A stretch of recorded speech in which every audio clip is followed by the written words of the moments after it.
আস্তে আস্তে ওই রকম করতালি করলে ঠান্ডার ভাবও যাবে না, ঘুমের ভাবও যাবে না।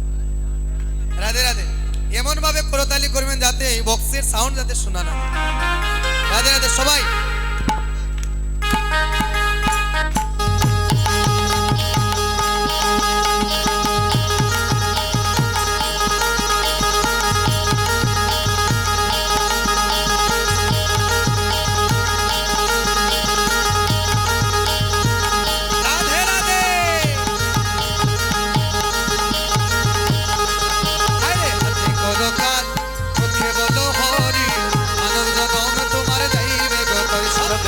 करो कर अरे मोके बोलो हरी मानव जन्म में तुम्हार जाइबे गोतरी करो कर अरे बोलो हरी मानव जन्म में तुम्हार जाइबे गोतरी होते करो कर अरे मोके बोलो हरी मानव जन्म में तुम्हार जाइबे गोतरी हरि बोल हरि बोल हरि बोल हरि बोल हरि बोल हरि बोल हरि बोल हरि बोल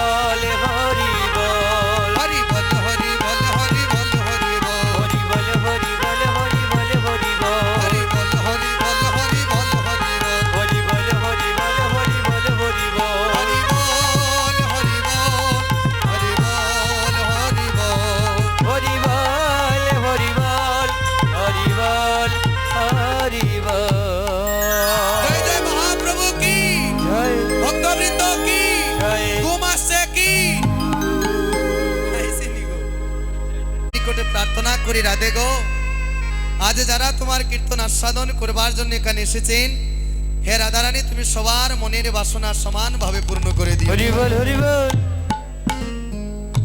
বলছে অনাগরি হরি বল। নাগরি রে আমি ওই সুরধনী গঙ্গার ঘাটে এক অপরূপ চাঁদ দেখে এসেছি। বলে ওই পাগল হয়ে গিয়েছিস নাকি? বলেন আমি বেলি অবসান কালে গিয়েছিলাম সুরধনীর ঘাটে, ওইখানে গিয়ে অপরূপ রূপ হেরেছি। জানিস না গরি ওই চাঁদ সেই চাঁদ নয় গো। তোমরা যে গগনের চাঁদের কথা বলছো ওই গগনের চাঁদের গায়ে কলঙ্ক আছে, কিন্তু আমি যে চাঁদকে হেরেছি ওই চাঁদের কোনো কলঙ্ক নেই। আমা গগনের চাঁদের গায়ে কালো কালো দাগ দেখেছে? আমরা বাচ্চাদের কি বলি? বাচ্চাদের দেখে কি বলি ওই চাঁদের গায়ে কি হচ্ছে? একটা বুড়ি কিতা করে সুতা কাটে, সারা জীবনে বুড়ি আর বুড়ি হই না, ওলাও বুড়ি থাকে।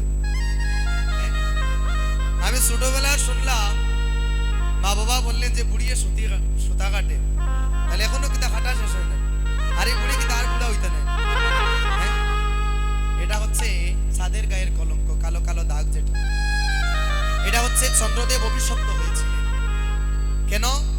এই জগতে দেখবেন মা ওই কথাগুলো দিনেও বলেছিলাম আমি, যে যারা একটু দেখবেন যারা ধনী ব্যক্তি হয় তাদের মনের মধ্যে একটু অহংকার চলে আসে, যারা একটু গুণী হয় অনেকের ভেতরে অহংকার চলে আসে, সবার কিন্তু নয়।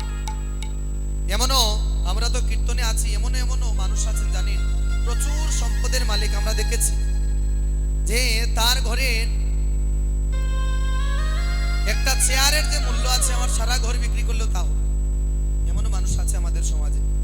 কিন্তু দেখলাম কি জানেন এত অর্থ সম্পদের মালিক সে, কিন্তু গোবিন্দের প্রতি যে তার এত ভালোবাসা। আমরা যখন ওই পরিবারে গিয়েছিলাম, জায়গাটার নাম বলার প্রয়োজন নেই, এরিয়াটা বলছি সুনামগঞ্জ, যাবার পরে বলছে দাদা আমরা যখন ওই ঘরে প্রবেশ করেছি, 5 তলা বাড়ি, ওইখানে প্রবেশ যখন করেছি, করার পরে গৃহে প্রবেশ করার পরে বলছে দাদা আপনারা এসেছেন, অদমের ঘরে বসার মতো জায়গা দিতে পারবো না। যেমন যেই মাত্র ওই কথা বলেছে আমরা অপলক নয়নে তার দিকে তাকিয়ে আছি। যার ঘরে একটা বারান্দার সমান নয় আমার ঘর, কিন্তু ওই যে ওই কথাগুলো যে বলেছে, আমাদের সমাজে এত মানুষ আছে, উনি নিজের অর্থায়নে 2টা মন্দির করে দিয়েছে, বড় বড় টাউনের মধ্যে 2টা মন্দির আছে। তারপরে এমনকি ওইখানে সুনামগঞ্জে শ্মশান ঘাটও আছে, ওইখানে উনি নিজের অর্থায়নে একটা ঘর বানিয়ে দিয়েছেন, ওইখানে কাঠ রেখেছেন, যদি কেউ কাঠ কিনতে না পারে শ্মশানে তাহলে ওনার ঘর থেকে কাঠ এনে দাহ কার্য করার জন্য। অর্থ আছে কিন্তু মনও আছে, গোবিন্দের প্রতি ভালোবাসা আছে, এমন মানুষ আমাদের সমাজে আছে। আবার অনেকে আছে অহংকারী। তো চন্দ্রদেব দেবতাদের মধ্যে হচ্ছে সবচেয়ে সুন্দর, তো চন্দ্রদেবের মনে অহংকার হয়েছে, আমি তো দেখতে সব সুন্দর, সব থেকে সুন্দর আমি। তাহলে সুন্দর যারা হয় অনেকের অহংকার থাকে, বলছে আমি দেখতে সুন্দর, আমি রূপবান গুণবান, আছে না এমন?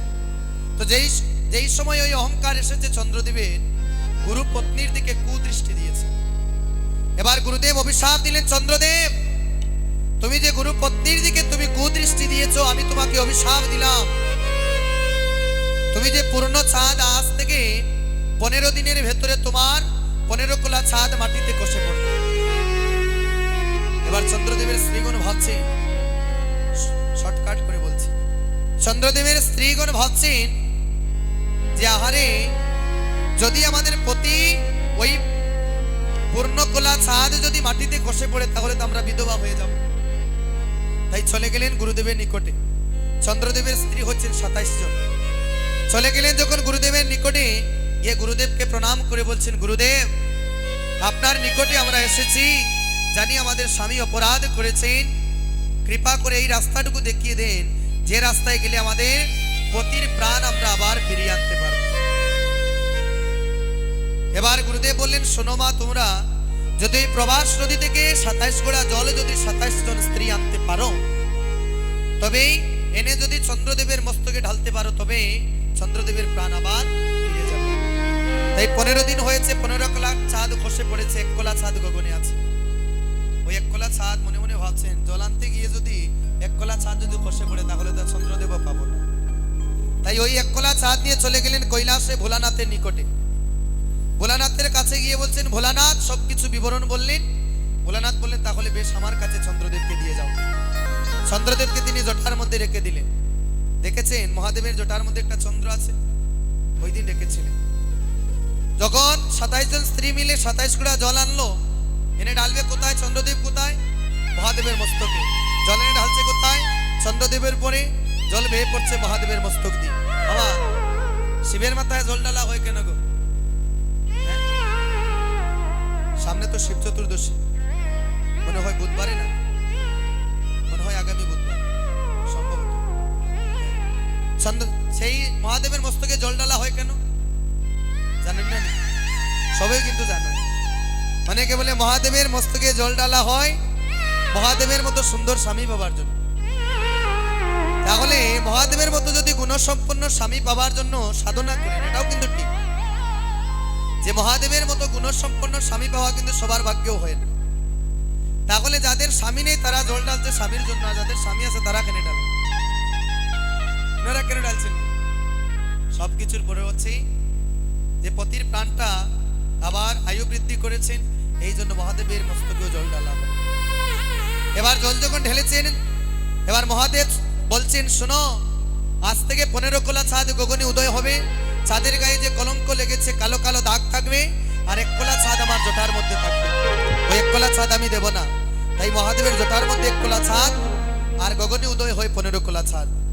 এই জন্য 15 দিন হয় অমাবস্যা, আর 15 দিন হয় পূর্ণিমা। বলছে, নাগরী রে, ওই চাঁদের গায়ে কলঙ্ক আছে, কিন্তু আমি যে চাঁদকে হেরলাম ওই চাঁদের গায়ে কোনো কলঙ্ক নেই, সেই চাঁদ হচ্ছে নিষ্কলঙ্ক পূর্ণ চাঁদ।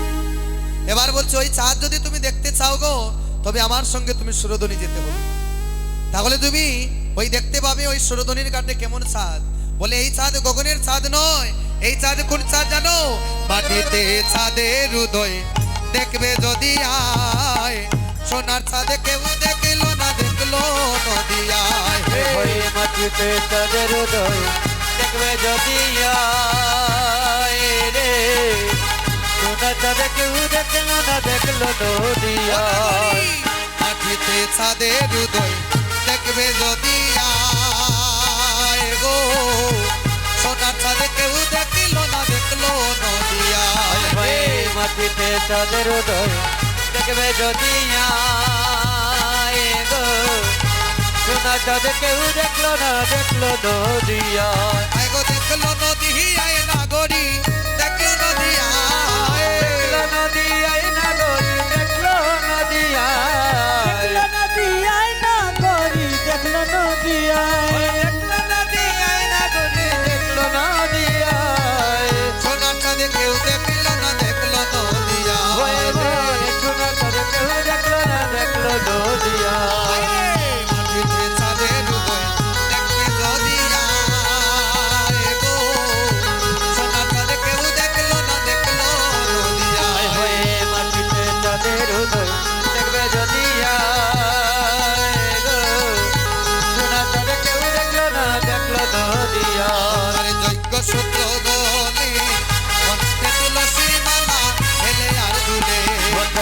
মঙ্গলসূত্র গলে মুখে তুলসীর মালা হেলে দুলে আরে যজ্ঞ সূত্র বলে মুখে তুলসীর মালা হেলে বদুলে গৌরায় যার কানে ছায় তার বদনে হরি বল বলায় গৌরায় দর্পণে চায় তারি বদনে হরি বল বলায় যার প্রাণে চাই তারে গোরে হরি বল বলা ওরে দর্পণে চায় তারে গুরায় হরি বল বলায় হরি বলায় জীবনে নাহি পোরা ভূদেব হরি বলায় এই জীবনে নাহি পুরা আরে মাটিতে ছাদের উদয় দেখবে যদি আয় না গড়ি সোনার ছাদে কেউ দেখলো না নদিয়ায় হায় হায় মাটিতে তাদের হৃদয় দেখবে যদি আয় সোনা সাথে কেউ দেখলো না নদিয়ায় হেরিলে তার হায় গো হেরিলে তার দ্রুত গো শশী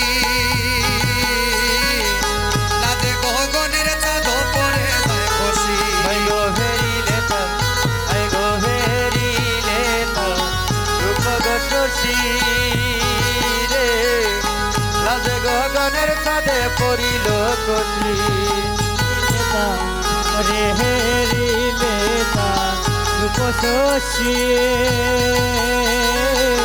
লাগে গগনের চার পরে যায় কষি সে যে সুলো কলায় পূর্ণ রূপ দিবানিশি সে যে সুল কলায় পূর্ণ রূপ দিবানিছি চুলা কালা পূর্ণ রূপ দিবানিসি সুল কলা পূর্ণ রূপ দিবানিছি হেরিলে পাপ রাশি দূরে তোলায় ওরে পাপ তাপরা সিঁদুরে বলায় মাটিতে চাঁদের উদয় দেখবে যদি আয় না গড়ি সোনার চাঁদে কেউ দেখলো না নদিয়ায় হয়ে মাটিতে চাঁদের উদয় দেখবে যদি আয় সোনা চাঁদ কেউ দেখলো না নদিয়ায় দেখলো নদী আয় না গড়ি দেখলো নদিয়ায় ওটা দেখলো নদী আয়না গরি দেখলো নদিয়া দেখলো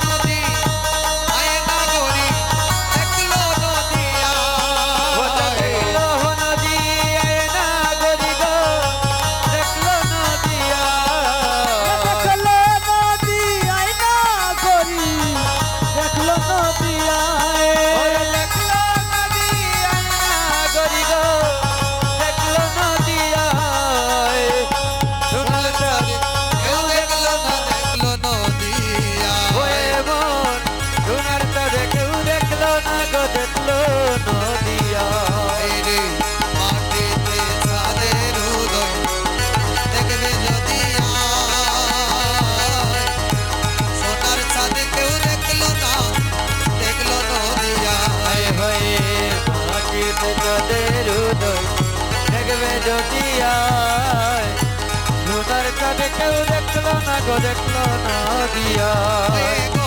দেখলো নদী আয় না গড়ি দেখলো নদিয়ায় ওরে দেখলো নদী না গরি দেখলো নদিয়া দেখলো নদিয়ায় ও চাঁদ দেখলো নদিয়া